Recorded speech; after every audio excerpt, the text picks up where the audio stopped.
And so we typecast other morally as well in the role of either victim or perpetrator.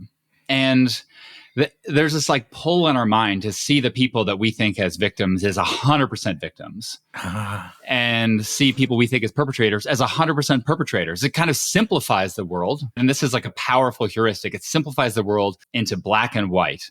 This is an astute observation made by our guest in this episode, and he calls it moral typecasting. It's our tendency to see people as either pure victims or pure predators with no middle ground. This black and white thinking shows up everywhere in our lives, from personal arguments to political debates, and it blurs and distorts our ability to recognize that most situations involve people who are both trying to protect something, even though they may potentially be causing harm to others in the process. It seems that moral typecasting is not necessarily the best way to make decisions in a complex world like the one we live in. Well, that's true. The world is way more complex than our simplistic moral code. And why is that? Why is it that sort of black and white thinking isn't always good for us? Are there cases where it helps us make decisions? Are there times when it helps us get along in the world? And at a deeper level, are there foundational elements in our genetic code that contribute to making these decisions, especially in reference to moral rights and moral wrongs? Kurt and I have been curious about moral foundations since we read Jonathan Haidt's book, The Righteous Mind, more than 10 years ago. Haidt and his research colleagues came up with a few neatly organized bases for the way we make these moral decisions. And they became, at least at first, the 4 foundations, and then 5, and now there's 6 foundations under the current theory. Yeah, and our guest argues that we don't need 4 or 5 or 6 foundations because it all really boils down to one, at least one that really matters to us. And that is the moral consideration of harm. We were excited when a friend of ours introduced us to this idea. And in this episode, we are excited to share our fascinating conversation with him, Kurt Gray, who is currently a psychology professor at the University of North Carolina, Chapel Hill, and will soon be a faculty member at The Ohio State University. And Kurt Gray is the author of the thought-provoking new book, Outrage: Why We Fight About Morality and Politics and How to Find Common Ground.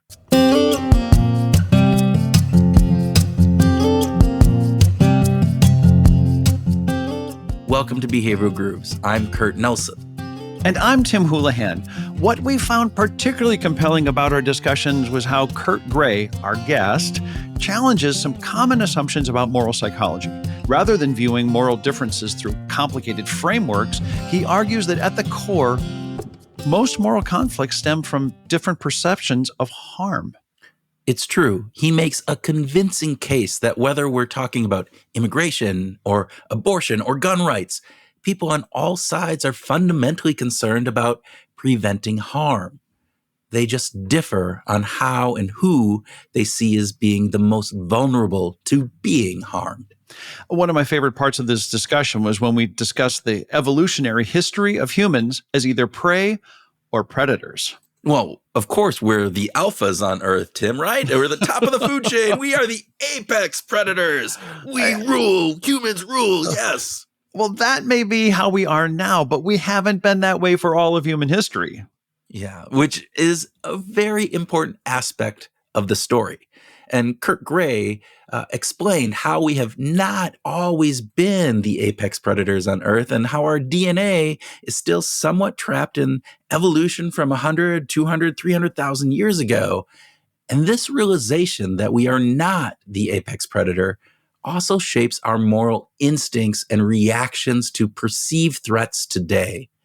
This prey mindset makes us hypervigilant about potential dangers and helps explain why we are so quick to see others as predators who are out to harm us, rather than as fellow prey just trying to protect themselves and their loved ones. We think you're really going to enjoy that part of the conversation with Kurt Gray.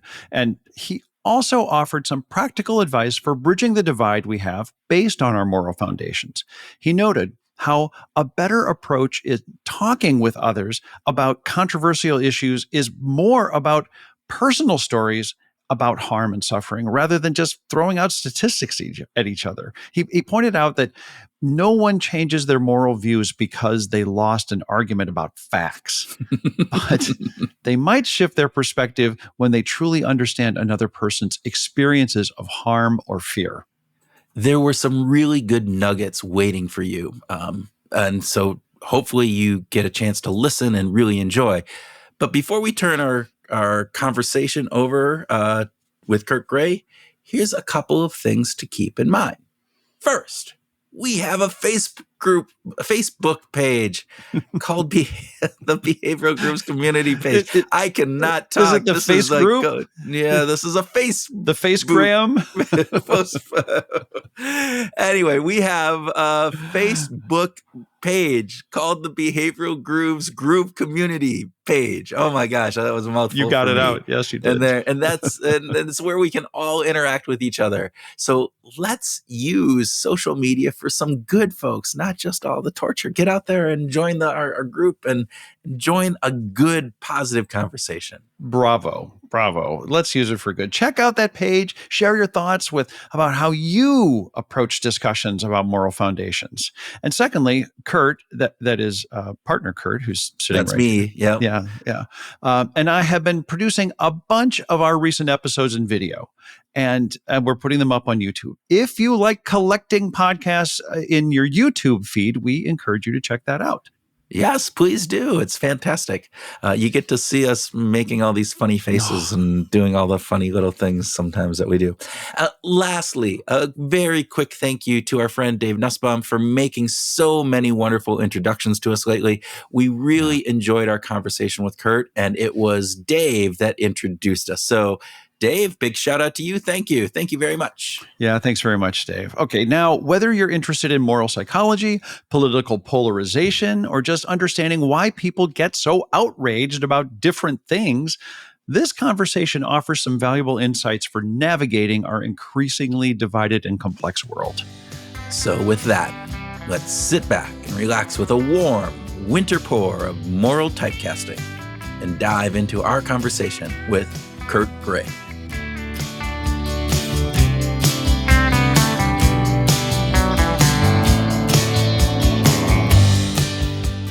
Kurt Gray, welcome to Behavioral Grooves. Thanks for having me. It's a pleasure to have you. And we'd like to start with a speed round to find out, first and foremost, do you prefer coffee or tea? I like them both. I'm kind of a pluralist. Are you a time-based pluralist or a mood-based pluralist? Well, I'm from Canada, and so tea, I think, the Commonwealth has long been important. And I saved coffee for having kids because I knew I needed that boost after kids. And so I now drink coffee most mornings, but sometimes revert to tea.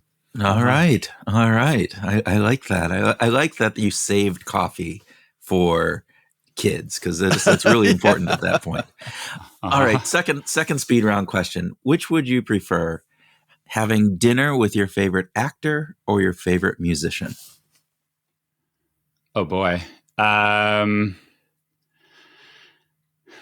Maybe musician. I don't like favorite questions. I feel like it's so much. There's just so much weight on picking the one thing.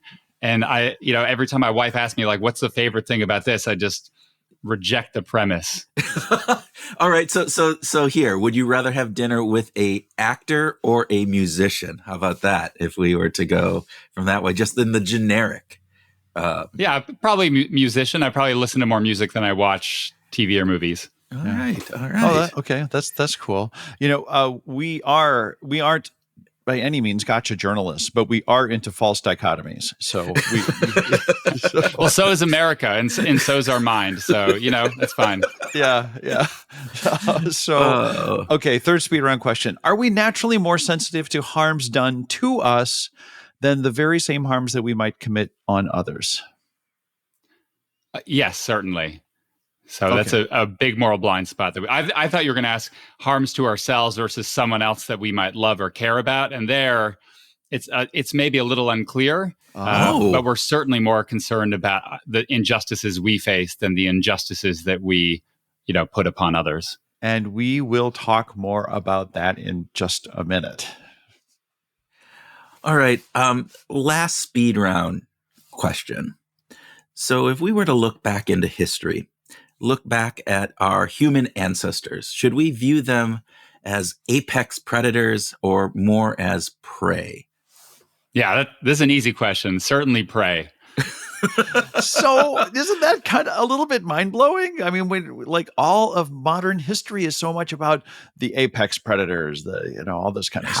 How we rule the roost and all of that different pieces of it. So yeah, it is a fascinating part of your book, and I think it's one of the things that we definitely want to get into here. And we're excited to talk to you, Kurt, about your new book, Outrage: Why We Fight, about morality and the politics and how to find common ground. So before we talk about being a prey versus a predator, can you just tell us what kind of outrage are you talking about? Help ground our listeners, because I don't think we're talking about sandlot baseball. You missed the shot. This is something different. What is that about? That's right. I think any listener that has listened to anything about politics or passed a moral judgment at any point in their life, which is likely everyone, knows what this outrage is, right? It's the kind of like anger, fear, that's like deep in our gut when we see something that seems wrong, when we see someone that seems victimized, when we think that a policy or a politician is pushing us in the wrong way. That's that kind of like visceral upsetness when it comes to morality and politics. We think so much about decision making as being, especially in the behavioral sciences, since sort of the birth of behavioral economics, as being very rational. We're pushing for more rational thinking, more rational decision, more rational discussion. It feels like morality, outrage, harm, these are feelings-based things, not so much about rational-based things. Is that fair? I think it's somewhat fair. I think at the base of these concerns is a very rational, very objective truth, which is if someone, stabs you, that's bad, right? Categorically. Right. Or it's bad for you, you and your genes, as if someone hurts your children. And so the things that we all agree on when it comes to morality, I think are pretty objective and pretty rational. And then I think the problem is that in the complexity of modern society, a little bit with behavioral decision making too, right? Is we never evolved to think about like 401k plans, right? We just evolved to think about like how much grain was in the silo behind us. And so I think with morality, as the world gets more complicated, there's more kind of like different policy questions. It gets a little more dicey. And so now it's a little more subjective. What's harmful? Is tweeting this harmful? Well, our ancestors never dealt with that, but we do. Yeah. So let's dig into that apex predator versus prey and the implications that has then on how we have this morality component within us. Help us understand what that drives versus, the traditional component of being an apex predator versus the more longevity aspect when we look way back of how we were more likely being prey. Yeah, it's a great question. And it's something that I didn't know about until really doing the research for this book, because the narrative in society, and again, history is like written by the victors, right? And we're the biggest, most successful species on planet Earth right now. And so it's easy to project our current apexness back in the past. Mm-hmm. So we can hunt wolves from helicopters today, but, millions of years ago, there were no helicopters, there were no rifles. There were stone-tipped spears, and you see those in like museum dioramas, right? Or like the cavemen with the stone-tipped spears. Right. And those are technologies, stone-tipped spears, that help us hunt predators, other like big cats, maybe big mammals. We can be hunters. But without those stone-tipped spears, for the huge scope of human history, we were mostly just terrified apes trying to like hide from predators, right? Yeah. Like I often think like, just look at your fingernails and see if those are the claws of a predator. Yeah. Th- they Oh, are not, yeah. Yeah. you know? And so everything about our bodies is pretty weak. And if you go back into the record, you'll see that our ancestors were mostly preyed upon by big eagles, by big cats. We're constantly getting eaten. And so I Yeah. think that psychology lives with us today. Well, and it's interesting because you made a really great point in the book of bringing in a personal experience about being out in the wilderness and hearing twigs snap, and you're like, that fear. And I resonated with that because I have been out, by myself in the wilderness and camping, and all of a sudden it's like in the middle of the night, the scurrying noises, and the gut reaction, the fear that you have is palatable. I mean, it was a bunch of raccoons outside my tent, but I did not know that. And I packed up that night and I went and got a hotel because I was so scared. It was literally that bad that even when I realized it was raccoons, I'm like, going, I'm not going to sleep the rest of the night if I stay here. So, yeah, right. Yeah. Exactly. Exactly. So how does that transform? How does that evolve this idea that we were mostly prey for much of our existence into this concern about harm? Yeah. So we can kind of do broad brush, the scope of human history in a few seconds, right? But our ancestors were prey, afraid. How do you manage the threat of predators? Well, you move into groups. So you see all sorts of prey animals have herds, have troops. So we're in groups. We can warn each other. We can share tips for predator avoidance. We can all do things together. But now there's a new threat, which is other people. You're living in a group and you see something you want and you're like, I could just take that from the other person. And then now there's interpersonal violence. And it's been estimated that historically there was about a 2% chance every year of getting murdered by someone in your tribe. Oh my gosh. Right. That's huge. But still probably less likely than the chance of getting eaten by a big cat, which is 10% every year if you're like a chimpanzee. So we're safer in groups, but there's still this threat. And so how do you manage this threat of your neighbor might kill you? Well, you need to have a psychological tool to make killing seem not very cool. And that psychological tool is morality. And so we built up this moral sense. Everyone agrees that this kind of, murder in our groups is wrong. But now, again, we have this more complicated situation, right? And so we've got this outrage when someone in our group might harm someone or steal someone. We all agree that's wrong. Your neighbor, steals your car. You're like, that. Everyone agrees that's wrong. But now there's all sorts of issues, right? We never evolved to think about abortion or immigration or things like this. And so the outrage we felt in our small scale societies when someone did something harmful is the same outrage now we feel when we think about threats to our society, to our family, from policy and so forth. And so part of what we're, dealing with today, though, isn't that we're all feeling, the same moral outrage at the same things. As you said, you talked about abortion and then you talked about immigration, and you can go down the variety of others. So how have we evolved into kind of these different factions that get outraged at different components? And can you talk a little bit about the process that goes on with that? Yeah, I like that question a lot because I think there is a sense that we are getting outraged at the same thing, and that is harm, right? That's what we've always gotten outraged at. When there's murder, when there's theft, when there's assault, we get angry and upset at that harm. And we band together to kind of combat that in our society, right? Exile the bad person, put them in jail. Yep. Right. And right, that's how morality evolved. But now we still care a lot about harm. But because we live in different countries, different states, have different religions, we make different assumptions about what's harmful. And so when it comes to immigration, we're all upset about harms, but some people see the harm of people, of kids being separated from their parents at the border. Think of the children there. But other people see harm of immigrants that might come in illegally, associated with drug cartels and maybe hurt a child from a gang initiation ceremony, right? And so everyone's concerned about kids, but just really emphasizing these kind of competing harms in these hot button topics. Yeah, whether they're real or perceived, right?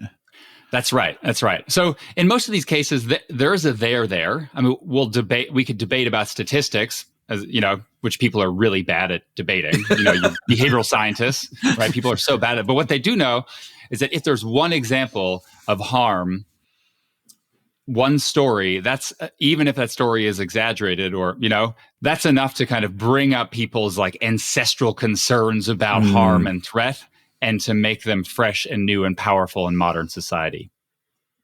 Yeah. So we've got, as background to this, Jonathan Haidt has created this moral foundations model, and with these 5 moral foundations, and you kind of help in the book walk through some of that, and you've got some very specific opinions about it. So I was wondering if you could just briefly share.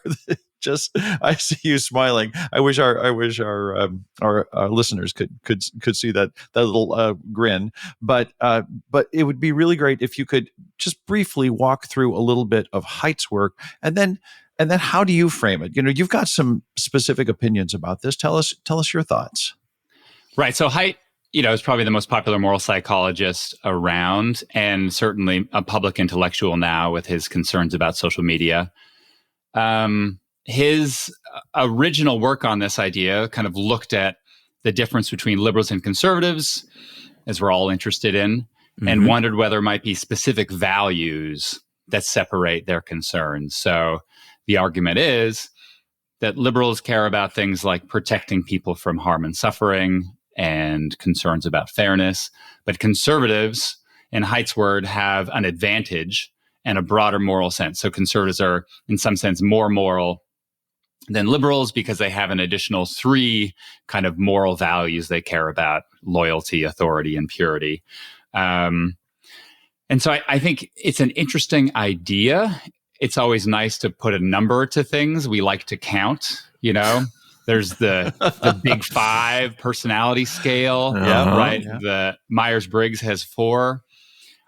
I would like to say that it's rare that nature is so easily carved at its joints to be 5 or 4. And there used to be 3 foundations and 4, and now there's actually 6. Yeah. So, when you've got a good thing, I guess just keep on coming out with foundations. But I think the problem here is that, one, there's no evidence that these things are really distinct. Sometimes, if listeners are interested in correlations, like the correlation between some of these things are 0.9, which is basically 1. Yeah. Same thing. And 2, I think they're selected in a biased way to make it seem like conservatives have a broader moral sense, right? So if we're talking about how conservatives care about purity, and I've done a lot of work on these kind of questions about purity, examples from Haidt's work has been like, look, conservatives care about religious purity and sexual purity, but we've known that for 50 years before that, right? I mean, conservatives are generally more religious. Yep. But nothing new there, right? And so I think if you think about purity differently, which is like having juice cleanses while you do hot yoga to purify your chakras, like that's liberal purity, And so you can, or like if you're talking about loyalty or authority, like respecting authority, it's true that conservatives are more likely to support the authority of a preacher, but liberals are more likely to support the authority of a civil rights leader or a union leader or the president when he's a Democrat, right? And so I think really what these like 5 foundations is missing is, one, the kind of messiness of that we all care about these different values. And I think the real thing it's missing is that underlying all the values we care about, when we morally condemn people who might violate our concerns, we do so because we see harm. Right? The reason, if you're conservative and you care about religious purity, is because you think that violation will cause suffering, will hurt kids, right? And so underlying, I've run so many studies on this, underlying every kind of moral condemnation, every bit of moral outrage is concerns about harm. And I'm happy to talk about those studies or whatever you'd like to do. Actually, let's talk about some of those studies, because I think it's really interesting as we talk about this, that it pulls it down, for me at least, to this like real nice, not nice is probably the wrong way of saying this, a common denominator between all of this. And so help us understand how that works, and then some of the studies that point to why this is, it's the harm aspect that is really the important piece here. So a common denominator, great term. I sometimes use common currency, right? That we're all concerned at the deeper level about protecting ourselves and our family and our society from harm. And these particular values are kind of like words or kind of topics that we use when thinking about, things we might condemn. So let me give an example. Gay rights. Gay rights was something that the field of moral psychology thought was this great example of a harmless wrong. Something that conservatives, especially religious conservatives, condemned because it was impure. Maybe you felt grossed out by two men making out by that idea, but it was totally distinct from harm. And you need to understand that most moral psychologists are liberals, and so when they perceive the judgments of conservatives, right, they don't see those things as harmful, but they also don't see those things as wrong. Mm-hmm. Right. So for liberal moral psychologists, they're not harmless wrongs. They're harmless, things that are permissible, harmless okays, whatever, But if you look into the psychology of people who condemn gay rights, they do not see them as harmless. If you can do studies, which I've done, you make people respond very quickly, you get their gut reactions, and they see harm, right? Quickly, automatically. And they write about that harm and they advocate about that harm. And I'm not saying that it's objectively true, but there was a op-ed written by a North Carolina pastor named Michael Barrett that said the failure to ban gay marriage at the Supreme Court for the Obergefell decision would be the equivalent to a nuclear holocaust. Mm. Now, that's hyperbole, to be sure. Yeah. But there's this core of I'm worried about it. I'm worried about protecting our kids. And people have sacrificed their career. If, Anita Bryant, this is a country western singer who gave up her entire career basically to fight what she saw as the harm of gay rights. And so I just want to make sure that I'm not saying that these are objective harms, but I am saying that when you perceive harm, that's when you perceive wrong. Right. You have all these are wonderful examples, by the way, Kurt. Thank you so much for sharing them. And there is a lot of ways of interpreting them, but are there sort of functional differences in harm between, say, cultures or generations? Is there anything generational about the way we perceive harm? That's a great question. And I think you really hit on it, that if you want to understand moral differences between people, cultures, generations, you need to understand how they make sense of the world or how they perceive harm. Mm-hmm. So we can pull from anthropology. There's actually John Haidt's advisor came up with this term of kind of, ontological assumptions about harm. It's a really beefy word, but it really just means how the world works, how things are, And so if you're a culture that thinks that you can harm someone with reciting a occult spell through witchcraft, and you think that causes damage to someone, then you will think that witchcraft is immoral. And there are places in the world where witchcraft is still illegal, and in some cases punishable by death, because you perceive it to be harmful. And so when it comes to intergenerational too, if you're of a generation, you say well, this is really going to harm America, then I think it's immoral. But a younger generation says, not at all, right? That's not going to harm you. I mean, just take work-life balance, right? The older generation's I worked 80 hours a day and it was great for me. And the younger folks are well, I'm getting burned out and that's making me anxious. And so they're all getting outraged at what they think is going to help you as a person and help society. But there's different assumptions about harm. It's really fascinating. And you talk about this, and particularly this aspect of we can look at the same environment or the same situation and have two very different perspectives on it. And as you're talking about, and you bring up again in your book, you open it up with the story about you in a car and cutting somebody off and then having a chase and all this different thing. Yeah. And you're both morally outraged at this same situation, but looking at it from very different perspectives. Is a lot of our kind of polarization that we have today, would you classify that as just having different perspectives on the same types of elements? Is that how you would look at it? Yes, it is. It is. And I think right now we perceive kind of harm in such different ways. I mean, there's been lots of work on this kind of, super clusters of identity about politics, right? Everyone's like all Democrat and all Republican. And I think we don't think as much about maybe policy anymore, right? We think about like, our group is like safeguarding America, and how it's safeguarding America is very different between the left and the right in many ways. And that doesn't mean that we have different kind of moral minds, right? We're just emphasizing the kind of harms differently. So let me give you an example from my research, right? If we look across who folks on the left and the right see as especially vulnerable to harm and who we really need to protect, liberals divide the world into like the oppressed and the oppressor, right? They're like, look, there's these social groups and members of social groups we really need to protect. Black folks, maybe immigrants, right? We really need to be concerned about protecting them from like exploitation by big business, let's say. And then folks on the right, they don't see this really big difference in vulnerability between the oppressor and the oppressed, right? Like white business people and kind of like poor Black people or immigrants. Instead, they see everyone as kind of equal. Everyone's an individual.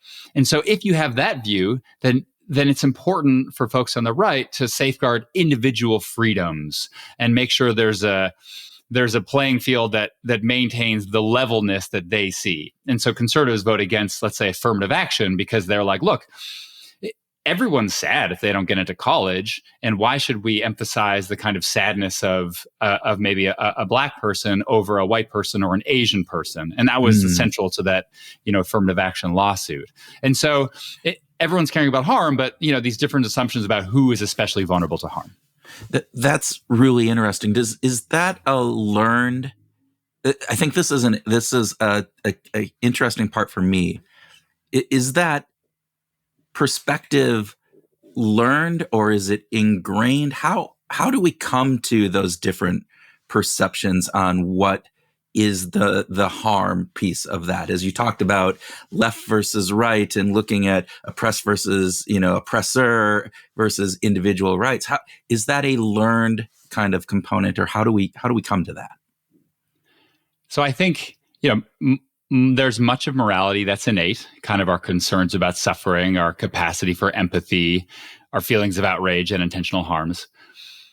But I do think we learn from our environments, from our media, from our parents about who's most likely to suffer. I mean, when I teach my kids moral questions, right, I certainly say, well, don't do this to your sister because it makes her sad, right? Or like, think of the harm you'll cause if you litter, for the environment or whatever, right? Like, I always teach my kids about harm. And as kids kind of grow up and become more sophisticated, you can teach them more kind of ambiguous harms, right? You come down on one side or the other. And I think the important point to emphasize with politics is that like there are legitimate points on each side of the question, which is how we get a split country, right? And so is it the case that individuals suffer? Like if I, stab a rich white businessman, he will bleed, he will be sad, right? And so that's very true. It's also very true that some people from certain groups are more likely to suffer or be victimized, right? Like we just know statistically that you're going to have poor health outcomes and be more likely to be victimized by crime if you're in a low SES or you're from a racially minoritized group. But so how do you take those competing truths when it comes to particular issues, right, you just have to pick a side, or you just say, well, it's complicated, but you can't really do that when you have to vote for one party or the other, right? And so the system forces us to choose, even if both of these harms are kind of defensible, if that makes sense. Yeah, like the idea that Black Lives Matter and the All Lives Matter are both accurate. It's not. They're in some ways they're really kind of saying the same thing, but in slightly nuanced ways. And in ways that absolutely differentiate us on the liberal versus conservative spectrum. Right. Because there's only so many resources, right? And there's always controversial cases, like if a Black driver comes to harm from the actions of a white police officer. Now we're left with a question of like, well, who's more vulnerable in that interaction? Is it the police officer who, risks his life every day to protect the social order for all individuals? Or is it the Black person who belongs to a member of a group that's been victimized across history, starting at slavery? And so there, if you have to pick a side, you're progressive, you say Black Lives Matter because look at this like group-based harm. And if, you're more right-leaning, then you'll say, well, it's all about, individual rights and kind of like social order. And so everyone's trying to protect themselves, but yeah, staking out these different positions based on these perceptions of vulnerability. Okay, Kurt, are you, Kurt Nelson? You look like you had something on your face, but I was wondering. I did not know. Oh, okay, I want to jump in, Kurt Gray. I want to just jump in on something that you were talking about here, but we're going to take a quick break and come right back. Hey, this is Kurt, and we want to say thanks for listening to Behavioral Grooves, and we hope that you're enjoying this episode, but it feels a little bit one-sided. You're hearing from us, but we're not hearing from you. This is Tim, and we have two suggestions to remedy that. The first is join our Facebook page and engage with us. We want to talk with you. We want to hear your perspectives, and hopefully our Facebook page might be the place to have some of that interaction. So please come and join us. The other recommendation we have for you is to leave us a quick rating. The little 5-star thing at the bottom of your app, or a short review. Just leave us a few words about what you like about Behavioral Grooves. We'd very much appreciate it. Thanks, and we now return you to our regularly scheduled programming. We are talking to Kurt Gray about his book, Outrage, and we want to pick up the discussion to cover a couple of key narratives. I love this discussion about victimhood and how it relates to all this. But you brought up a couple of particular narratives in the book, the destruction narrative and the protective narrative. Could you talk a little bit about those and how and why they're important, why we should be thinking about these as we process this information? Yeah. So it is very easy to assume that the other side is driven by the desire to protect, it is very easy to assume that the other side is motivated by the desire to destroy, right? We have the sense that the other side wants to burn it all down, like some supervillain, right? Just like, I just want to destroy, like no one just wants to destroy the world. Let's be honest, right? No one's just a supervillain. Instead, what folks want to do when they pass their vote, or instead, what folks want to do when they make their vote is protect the people and the society that they care about. And so the reason that we don't appreciate this protection idea is because, again, we feel like prey. That means other people out there who are making choices we don't like maybe seem like predators, and predators seem like, amazing at destroying things and stalking us and hunting us, right? And so when you think about the other side, you don't say, oh, they're just like good people who are trying to protect their family. They're instead like coming for me intentionally. And there's studies on this, right? If a politician on the other side, there's always trade-offs in policy. And if they make the trade-off the other way than you'd make it, like they are protecting fetal rights instead of reproductive rights for women, you think that those politicians are actively trying to hurt women instead of trying to protect fetuses, and just as a consequence, making it harder for some women to get reproductive health care. On the other side, if you are right-leaning, you think that, a politician saying, well, let's protect women's rights to get healthcare for reproductive health, you're like, well, you're trying to kill babies. But no one's trying to kill or hurt anybody, right? We're just trying to protect the people we care about. And then as a consequence, like have to deal with this trade-off. And so I think it poisons a lot of our conversations and a lot of our, discourse on politics when we have this destruction narrative in our minds, but it's really a protection narrative. So we talked before getting on live, you talked about moral typecasting. How does that fit into this? And can you explain what that is for our listeners? Sure. So moral typecasting is one of the first things I kind of studied in grad school. And it's an idea you see everywhere once you recognize it. And I mean, speaking of actors, right? If you love an actor, you probably love the actor in a specific role. Like Daniel Radcliffe, you're like, Daniel Radcliffe is Harry Potter. And I'm going to see him and be like, oh, Harry, sorry, Daniel. Right? Like, where's your lightning bolt scar?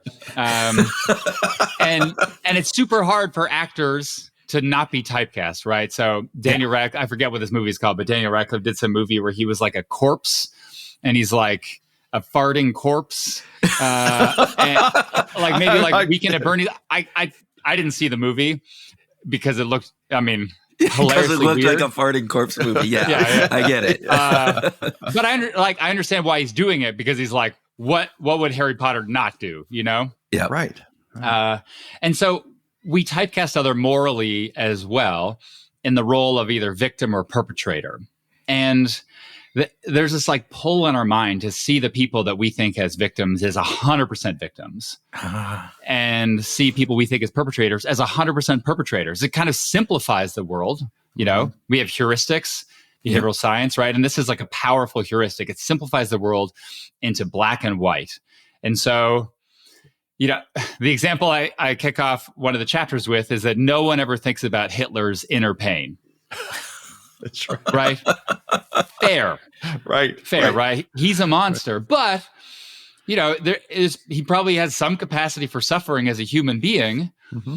But we just never think about that because he's a monster. On the other hand, if someone's a poor orphan who's, been abused, we never think about them being evil. We're like, well, the victimhood drove them to do this. And so in the law, in our personal conversations about morality and our arguments on the PTA, we're really debating like, this person's the real victim. No, this person's the real victim. And like, they're actually a predator. And so that's how this typecasting kind of manifests itself. How do you think we got here? If we get back to this evolutionary kind of concept of going from the predators or from the prey to the predators, how do these very distinct moral platforms develop? The ideas of kind of perpetrator and victim? Yeah. I think you're exactly right that it kind of maps onto this predator-prey dynamic, right? Think of horror movies, right? Like there's someone who's like running from the chainsaw killer in the forest, and we resonate probably with the protagonist who's running from the chainsaw killer.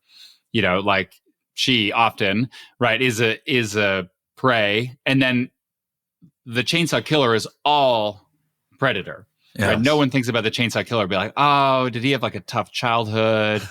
Or, it's like, maybe he's got ulcers and he's like really just has an upset tummy. And so, totally. That gets me my chainsaw out there, when my stomach's upset. I really just want to go and just chop some limbs off. So, but yeah, and so like more modern films are like have anti-heroes, right? We're like, you're like this tension, like a True Detective or whatever, right? You're like, who is the real victim here, right? But I think those films are interesting because they break this really strong narrative of predator-prey that we evolved with, and now we project upon the world. And it really derails conversations, right? Like if you're talking to your spouse about some kind of dust-up you had, and my wife and I, we recently, we're like a little sleep deprived, and things are exciting in our lives right now. And so we had this little argument. And so we both, we're both like, oh my goodness, I can't believe that like the other person would do that intentionally and really mean to like, twist the knife. But but like for us, I'm like, oh, I was just reacting and it was totally justified. And I felt really tired and sad, right? All these kind of like feelings. And we both felt the same way. And so clearly, unless one of us is totally deluded, the truth is a little more in the middle than we think about, right? We're both a little victims. We're both a little perpetrators. And more than that, we're both just trying to like figure out our lives, which is what most people are doing when it comes to morality. And I know Tim wants to get to another part of this, but with that is part of that because we can really understand. I mean, the only real people that we truly understand what's going on in our inner thinkings and inner feelings is ourselves. And so we can fully, go, I know I was tired and exhausted and that really hurt me. Whereas you don't necessarily, even with your spouse or your child, you don't necessarily even have that same level of intimacy with their inner workings. Is that part of this? Absolutely right. So we are trapped in our own minds. I mean, we are our minds, if you want to get philosophical about it, right? Like there is nothing that we are that is not just the momentary feelings and thoughts and impressions of being alive in the world. And when those momentary feelings are painful, boy, do we anchor on them, right? They create our entire kind of existence when you're pain or you're hurt or emotionally upset. And so it's so easy for us to feel like a victim. Whereas if someone else is upset, I'm like, I have no access to that upsetness beyond what you tell me and your facial expressions, maybe. And so it's easy for me, especially when I think you caused my pain. Yeah. Well, then it's real obvious that like I'm the victim and you're the perpetrator. End of story. You said that you wrote the book to help the readers better understand themselves, better understand each other, and better understand the other side. And so I was wondering, can you offer a couple of practical tips that we can take away from this, from Outraged? You bet. So I think, the old theory by Kurt Lewin, or the old saying by Kurt Lewin, a third Kurt, we'll bring in the holy Kurt Trinity. The Kurt Trinity. Oh, this is my favorite show so far. All right. There's nothing as practical as a good theory. And I think there's nothing as useful as kind of just understanding, just like destroying your misconception, talking about destruction, that the other side is motivated to hurt each other. Getting rid of the misconception that the other side is motivated by destruction. Yeah. If you can have the right understanding of their behavior, their actions, and their mind, that will help us interact with them better. Especially as holiday dinners come up, right? We're confronted with these things. Just knowing in the back of your head, they're not trying to hurt, but trying to help and protect. That's helpful. But of course, it's not enough. Yep. And so we need ways to kind of better bridge divides. And I think the most powerful way that I found in my research is telling stories, sharing your experiences about suffering to get over this, what we already talked about, the idea that like you don't have access to other people's fears or pains because they're trapped inside your mind, right? Yeah. And if you tell a story of like, this is why I am pro-gun, because I once used a gun in self-defense and it protected my family from getting killed. Wow. Now I can understand why you might believe that. Even if I think the statistics argue against you, it turns out when it comes to morality, statistics don't matter. It's stories that matter. And it's interesting because you talk about it as this harm-focused story. So it is you tell the story about how the harm impacts you to explain, as you said, to help the other people get inside of your head. Is that what you're saying? That's right. So it's not a story of, oh, I heard this on NPR. Right? I mean, we all have stories, and those are almost like statistics in a sense, right? They're packaged for persuasion, but a personal story is not kind of ammunition you fire at the other side to win an argument. It's a way of sharing who you are so that you can be better understood, right? And so if I say that, when I had this road rage example you talked about that I kick off the book with, well, I'm not trying to convince anybody. I mean, maybe I'm like, I was a dumb kid and I cut someone off and he almost killed me, right? Yeah. Like, Yeah. maybe understand, me, but at the end of the day, I'm just telling the story because I want to say what it was like and what it's like to be me. And I want you to see through my eyes. Yeah. And if we approach political conversations like that, it's more likely to go better than to say like, I'm going to try to own you or win or just like fire these facts to kind of beat you into submit. No one submits when it comes to morality based on facts, right? No one just gives up. You might just like give up, be like, I'm done here because like you're evil and you're stupid. But like the way to bridge divides is to be like, this is how I'm feeling. This is where I come from. And I just want you to understand. I love that, and it just makes me think about one of our favorite guests happened to be from Ohio. His name is Kwame Christian, and Kwame always talks about compassionate curiosity, and this idea of we're going to have if I'm going to understand where you're coming from, I need to be a little bit curious, but it's really so much better when it's combined with compassion, and I think underneath what you're saying there, Kurt, is some of that. I love that. I want to switch to. I want to make another switch here. I feel like I'm doing like all the switching here, but that's how it works. So. But the book is like covers so many different challenging issues. I'm wondering, and you said that you listen to music a lot in your house and in your world. Did you have a playlist that you wrote when you were writing different chapters or writing the book? Well, it maybe depends on how much I need to focus versus how much I need to kind of like think expansively. So you didn't have like an outraged playlist that you need to get really churned up and excited and morally, spun up to write? I mean, sometimes, yeah. Yeah. Sometimes, I mean, so my wife studies emotion, and a lot of the things in our lives and our daily experience hinge around our level of physiological activation, physiological arousal, right? There's a right level to do things. And so if you're feeling too sleepy, you can't write, but if you're feeling way too agitated, you can't write either, right? It's like the Goldilocks zone. And so I think I use music a little bit, not necessarily intentionally to do this, but if I'm feeling, pretty tired, I might listen. And I love pop punk. It's talking of like angst and outrage, like, classic, like maybe My Chemical Romance or Fall Out Boy. This is like, just like piss and vinegar kind of. It is. Yeah. So there's the outrage, the outrage. Yeah. Sometimes it's classical music to chill a little bit. So like new releases, I mean, it's still like written 300 years ago or whatever. But just like the latest recordings of, Bach or something like that. But I'd say that my number one album for writing is probably the Tron Legacy soundtrack by Daft Punk. Oh my gosh.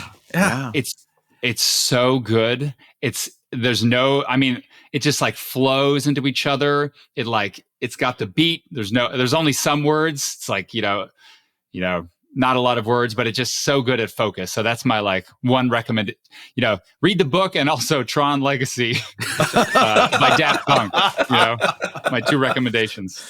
And I would recommend the soundtrack versus the movie, but that's me personally. So there you go. Yeah, definitely. The soundtrack's much better than the movie. Although you can't go wrong with light bikes, Oh yeah, everybody should have one. Yeah, I agree. In the future, everyone will. Kurt Gray, thanks so much for being a guest on Behavioral Grooves. Thanks so much for having me.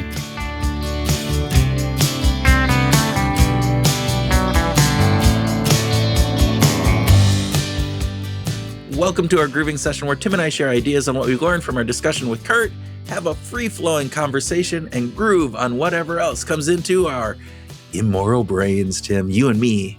Very immoral. Immoral or amoral? Like we just actually, that's a better. Lack. Damn it! I should have used amoral. Lack we're not really immoral gravity. We're not immoral. I mean, we're not cruel and No. sadistic, crazy people. But we certainly have our own definition of what harm is, and yes, and where what a harm what constitutes a harm. So we yeah, certainly have that, but which is this conversation in Kurt's book in general was fascinating from that perspective. Because as we talked about in the introduction, you and I have been really fascinated since we did read, Jonathan Haidt back in the day, right? Yeah. And we talked about those moral foundations and those 5 or 6, and how some are more appropriate to the people on the left versus others are more appropriate to the people on the right. And I think Kurt Gray brings in a wonderful perspective on this, because it isn't like you can talk about those distinctions and they're probably there, but at a more fundamental level as humans, there's an underlying cause for all of that, which is this prevention of harm. And I think that's really cool. Kurt totally persuaded me, virtually 100% persuaded me to really think about moral foundations as being about harm. Yeah. Exclusively. Yeah. And because I see it in, that's a big change. So listeners, you don't understand this. This is a big shift for Tim. So go on. Well, and you can't see it, but on my wall, since we started this podcast, I have had a small poster recapping the moral foundations theory in front of me so that I can see it and easily reference it. So Haidt's work has been really influential for me. So this idea of boiling it down to harm makes a lot of sense to me, because it came to life in the Black Lives Matter versus All Lives Matter. The left was saying Black Lives Matter. The right was saying all lives matter. Like, how can you bring, take one group and say that they matter more than everybody else?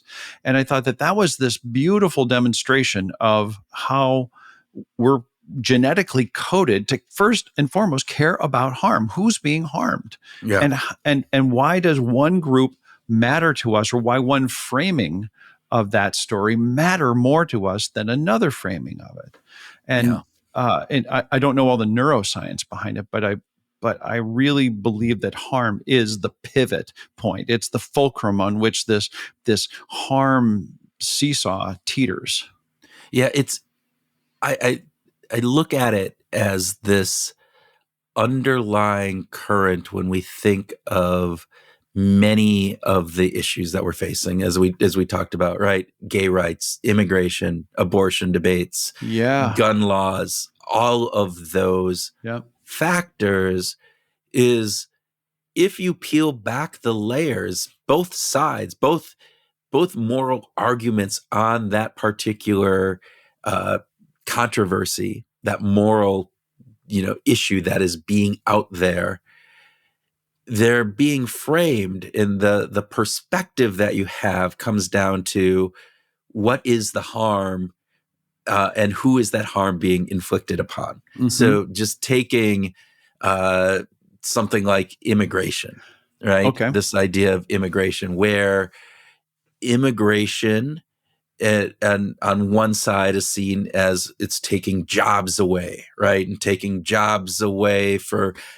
diehard Americans who are constantly, working hard to do that. And not only is it taking jobs away, it's driving down the cost that people are going to be able to earn for what they're doing. It's keeping labor costs down, which means that, all right, I am not going to be able to make enough to feed my family, or my neighbor's not going to be able to feed my family. And so the harm is being, on my community and my people. As the first, the other side is looking at this is, even from the same perspective is, we don't have enough workers to, to staff everything. So we need immigrants to come in to help just actually staff the work these jobs. Mm-hmm. If not, the prices of those jobs, it goes up not just for what they have to pay people, but then also what they have to charge everybody. So all of a sudden you're getting inflation, and inflation is causing this aspect. And oh, by the way, Right. because inflation is going up, I can no longer feed my family and do the things. So again, the harm comes down to my people in my community. You're just looking at it from different perspectives and what's causing that harm. And so I thought that was really fascinating when you start peeling back those layers. Now that's just one aspect of that whole entire thing, but yeah. Well, and that's a really big one. What about just taking something that's a little closer to home? You've got a college age child, Okay. right? And let's say that that child turns in a paper late, and the rule is that any paper turned in even 1 minute, 1 second after the due time is you lose a full letter grade. Yeah. And so on one side, you could say, well, by turning it in late, the harm is that that student was, let's say, 60 seconds late. And maybe it was because they were in a car accident, or the bus broke down and they had no access to get that done on time. So there was like some good reason for it. So that's one side of the harm. The other side of the harm would be to say, if the rule isn't enforced, the rest of the class can just kind of go, well, what does the rule mean? I turned it in on time. Why can't you turn it in on time? So there is this always going to be this difference in perspective on what and who is being harmed. Yeah, and I think it's really, and we can get very embracing our own perspective on that, right? So again, if in that student case, this comes down to, no, why am I getting docked for this? This is unfair. It was outside of my control. Right. And the other side is going, no, you could have turned it in before you got in that car. You should have worked on it prior to that. It's not our fault that you ran it. It's the idea of like, I'm late to this meeting because traffic was, there was a traffic jam. Well, you should have left 30 minutes earlier then because of that case. And right. You can, you get to that component where both sides are going to be indigent. You're late to the meeting, which means that I'm being harmed because I couldn't start, or we had to wait for you. You're being incensed because it was outside of my control. So I couldn't do anything about it. My best plans, I didn't try to do this, but now you're yelling at me like it was my fault, and there's harm in that. Yeah. Again, so each of those come down to perspective of harm. And not that everything is equivocal, right? Right. Because I mean, from my own undergraduate training in morals and philosophy and ethics, there is a model that I still like to adhere to when possible, and that is to think about that we make sure we're attending to the most vulnerable, that the greatest harm is the one who is the most vulnerable in that situation. If we can define one party or one group or one person who is most vulnerable in that situation, it feels like, from my perspective, that's where we should lean with giving more credibility and more support. Yeah, you can have that, and I think I can also point to times where that isn't always a possible, or Right. there are counterfactuals to that. The idea that, Yep. all right, because you don't have power and I have power, you are more vulnerable than me, and so the default is to you. But at some point, if that power doesn't come into play, then why is that a factor? But that gets viewed as one of the compelling reasons. Then so it's like because you're in power, you should always be subservient to others, and have that because others are more vulnerable than you are. But there are many times where that is true and that should play out. But there are other times where, just because I have a certain privilege or a certain things doesn't mean that I should necessarily be held back or different things if it doesn't impact the other person, and yet that sometimes happens. So this is oh why, man, we are going to get some comments on this episode, I'm sure. and this is why I think every time you say I'm not a philosopher, it's total bullshit, because you are totally a philosopher. Oh yeah, whatever. So I know you like this other aspect of the conversation, which was the evolutionary origins of this and this concept Yes. of being an apex predator versus being prey. So I think we ought to dig into that. When was the last time you thought about the human race as being prey rather than predators, as being the vulnerable when ones? I was camping and I'm hearing raccoons outside my and tent, right? And you're afraid and I'm like, oh crap, I'm gonna be eaten alive by the raccoons. My question, my cocktail our conversation starter is, if you don't believe that we have a moral code or a genetic code that is hundreds of thousands of years old, are you afraid of spiders? And then most people go, well, yeah, to some degree. Yeah. Yeah, I'm afraid of spiders. Okay. And then I say, well, why? Like, why would you be afraid of a spider? When was the last person that you knew died of a spider bite? Or when was the last time you even heard of a human being dying of a spider bite? Dying, but you get bit and it hurts, man, and you got scratching and it's itchy. Come on, of course you're scared, right? And you heal and you're all fine from it afterwards. So I guess, I mean, it's our old DNA. Right. And what's really interesting about that is, like, if you ask people if they're scared of mosquitoes, and they will say probably no, I'm not scared of them. And yet mosquitoes are the number one killer of humans from the natural world because of the diseases that they carry and transfer. There you go. Sorry. Little aside. Thank you for that. So, but I think it's really interesting, this idea that, look, the baseline for our moral psychology, the moral kind of underpinnings of why we feel something is right or wrong has evolved from this time in when we were not the apex predators, when we didn't live in houses with heat and locks on the doors, and the bears and the wolves and the other predators out there aren't just circling us because they smell us and we're weak and puny, and when we don't have rifles and arrows and other things, right? We're pretty vulnerable. So that idea of having hypervigilance to threats, that if there is, that we have that negativity bias, that there's a snap in the woods, that we fear that it's the lion coming, right? That we circle our group, that I am going to protect my family, my tribe, etc., because that's what is going to keep us alive. I think that's really, really interesting. At the same time, the world is way more complex today. Like, how do you deal with, how do we deal with this predator and prey model when we're at work and there's, or we're just commuting to work and there's road rage, right? Like, that guy cut me off. Oh my God. So what? Yeah, right. That's the thing. And yet that's what our racing heart tells us, is like, I got to get them. I got to get in front of them. I got to run them off the road. I have to retaliate.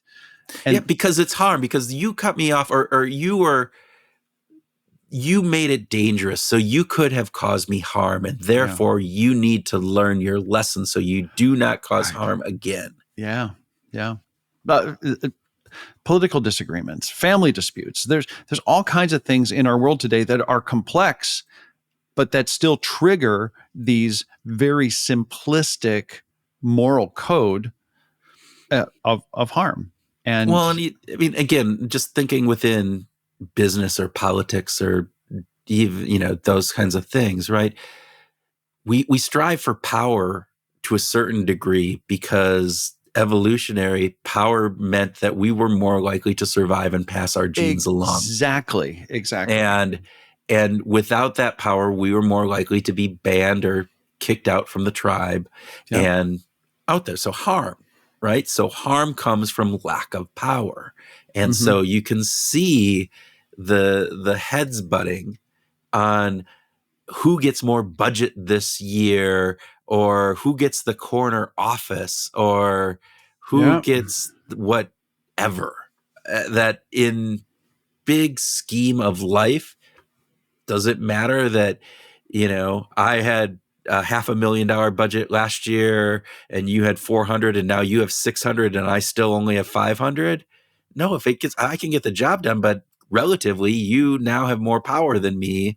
And I fear that as a threat. And I feel, like I can be that vulnerable prey. I can be kicked out of the thing. And I guess, you take it to its extreme. There's a aspect of that where maybe it is a sign that I'm more likely to be fired, and then I won't have a job, and then I'm, will lose my house, and then I will be, my wife will leave me and I'll be kicked out onto the street and become homeless and a drug addict and die of cold, That's why I lobbied for a $600,000 budget to be more powerful than you. Oh, if only we had $600,000 budgets for behavioral groups. Wouldn't that be awesome? There you go. We could spend that, but we wouldn't. We'd be $600,000 in debt. Okay. Just lastly, let me just wrap up with this this idea of how Kurt Gray talked about bridging divides. Yes. And the role of empathy, because in the long run, if you take the budget issue, now there's going to be somebody out there who is going to fight tooth and nail for the power position. There are people who are so incredibly insecure that they're going to battle over the power. But the reality is, I think the bigger reality is that with some empathy, we can get along. We can approach these moral disagreements by being thoughtful and a little bit sensitive and maybe even a little bit vulnerable with other people, especially in corporate offices. Yeah. Than by fighting back with reciprocity. Well, and this idea of using personal stories to connect people, to help them understand why you feel threatened. This idea of the harm, the personal story about harm that is impacting your perspective on the world. Yeah. This idea of using I statements and avoiding you statements. It's so true, right? This idea of making sure that you can relate to them. And it's not saying that they are going to change their moral foundations because you tell a very compelling story about why you believe immigration is good because of this personal experience you had 10 years ago. Yeah. But it should, in most cases, at least have people understand your perspective a little better and maybe not discount you as being a far lefty who's a socialist and is trying to destroy the world, and you're just, out to get all of us, whatever. And there's a rationale behind it. And I think that's really important. Absolutely. I couldn't agree more. Pastor Kurt. All right. So, this was a fascinating conversation for me because it was the first time we had a named twin for me when we've had many named twins for you. How is that? How does that work? It's the first other Kurt on the podcast. So. In 450 some episodes, and yet Kurt's we've had not a very, it's even less so today. But even when I was born, it was like barely broke the top 400, I think, a name, baby names. I know why. It's kind of a stupid name, isn't it? Kurt Gray and I are going to come over to your house and beat you up because that's threatening, and I'm feeling very harmful. But isn't it kind of weird? Right. I never thought about Kurt as not being a popular name. Well, and particularly spelled the right way, which is with a K. With a K. So, yeah. Not the Curtises of the world. Yes. Although you are all right. You're a close Kurt, but not the real Kurtz. So there you go. All right. So with that, we need to wrap this conversation conversation up. Okay. And it was a fantastic conversation with Kurt Gray. Yeah. So thanks, Groovers. Thanks for hanging out with us and supporting us and checking out our Facebook, FaceTime, Facegram, Face-a-Doodle page. Okay, so I can't say it in different pieces. All right. But we hope that you take some of these ideas from our discussion with Kurt Gray and use them this week as you go out and find your groove.